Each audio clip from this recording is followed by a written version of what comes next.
Assalamu alaikum, my brothers and sisters. I hope you are well. Today we are talking about the life of our Prophet Muhammad sallallahu alaihi wasallam. First of all, tell me, how is it possible that Muhammad sallallahu alaihi wasallam is known by the whole world today, while he didn't have any social media platform like Instagram or Facebook? It's because of his honesty, humility and simplicity, because of his patience, passion and compassion. This leads to my next question, which is, why to study the Seerah? As a student of the Quran, I myself can tell you that if you think the study of the Quran as a coin, there are two sides of it. One side of it is the text of the Quran, and the other side of it is the life of our Prophet sallallahu alaihi wasallam. So that's why reading it becomes absolutely necessary. Without the Seerah, we cannot understand the Quran properly. It's a fact. Let's see what non-Muslims have to say about Muhammad sallallahu alaihi wasallam. A non-Muslim by the name of Michael Hart, who was a famous historian and biographer, he said, the greatest human being that has impacted history had to be Muhammad sallallahu alaihi wasallam. George Bernard Shaw said, if a man like Muhammad is given the rulership of the modern world, he would succeed in solving its problems.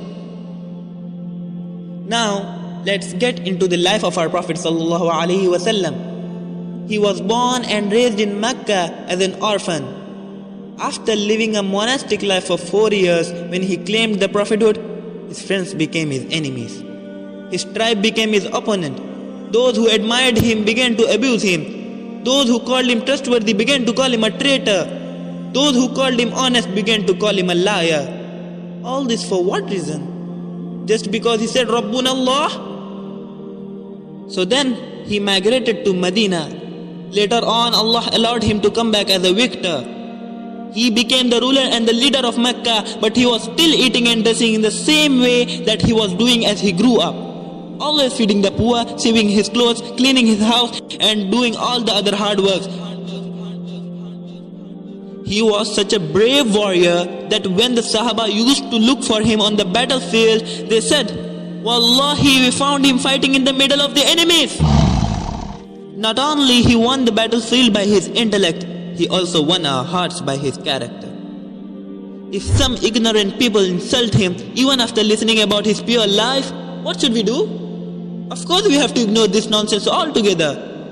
Let these people spit whatever they want. It's as useless as spitting at the sun. The spit only comes back on your own face.